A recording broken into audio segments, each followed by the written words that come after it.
So in this video, we're going to be answering this question before us. It says that we need to sketch the graph of the relation y is equal to x squared plus 2. For x is an element of 2 to 1. We then need to state the domain and range and make sure that we're clearly showing endpoints. All right, what we're going to begin by doing is just giving this a rough sketch because it's a pretty simple graph. It's just a parabola that's shifted 2 up. Don't you draw this yet, and you'll see why in a second. But I'm just going to draw x squared plus 2. So it's going to look something like this. Like this. Something like that. So not the prettiest thing in the world, but that's what it's basically going to look like. And remember, this is the turning point of our parabola, and it's going to be 0, 2, because it's shifted 2 up. But what I've drawn here isn't exactly what they've specified, because as you see here, they've given me a restricted domain, which means that it doesn't go on forever in either direction as I've shown here. What I've drawn here is a domain of all real numbers. Rather, what we want is a domain that exists between -2 and 1. So we don't want this part of the graph. We don't want that part. And we don't want this part of the graph. We want to get rid of those parts. We're going to start here and we're going to end there. So we're going to have to figure out what these end points are going to be. And that's why it's told us that we need to clearly show endpoints. So to do that, we're going to sub in x is equal to -2, because that's where, as you can see here, my domain starts. So to figure out this point right here, I have to sub in x is equal to -2.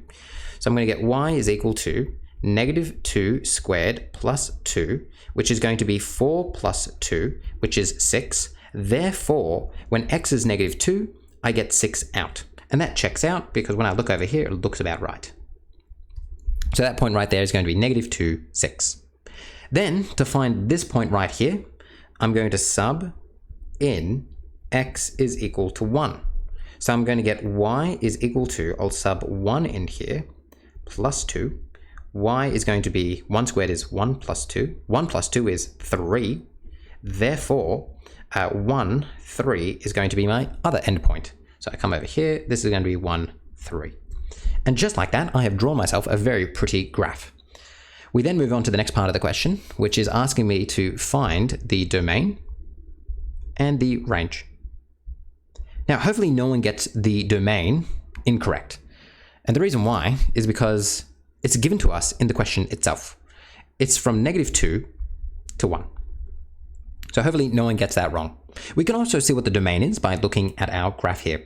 So as you can see, I have -2 to 1. So from -2, so here's my -2, here is my 1. Those are my x values. So my x values are from -2 to 1 for this graph. Now, what's a bit trickier is figuring out what the range is going to be, and this is where people often make a mistake. So I'm going to show you what they get wrong. So don't write down what I'm about to write down.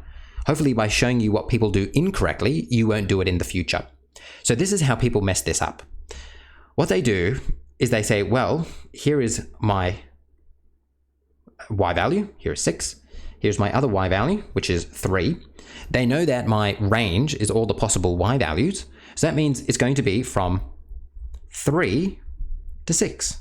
Because, you know, I've got 6, I've got 3. That makes sense. It's from 3 to 6. See if you can pause the video and figure out what they have done wrong here. All right, hopefully you were able to figure it out. So this is now the correct way you should do this. It shouldn't be 3. Rather, what it should be, if I grab another color here, it should be 2, because 2 is the lowest y value you can get for this graph. Do you see how for my range, I want all the possible y values? Well, it starts at the lowest possible y value and goes to the highest possible y value. So that's going to be from 2 all the way up to 6. And that's probably a bit higher, all the way up to 6. So from 2 to 6 are my possible y values. And let me do this all in green, otherwise it just becomes a bit weird looking, doesn't it? And I think my computer's a bit laggy. So 2 to 6 is my range. So make sure you don't make that mistake. It's one that people often make when they're asked to figure out the range of a parabola. You want to go right down to the minimum y value and right up to the maximum y value to figure out what that range is going to be. Hopefully you found this useful.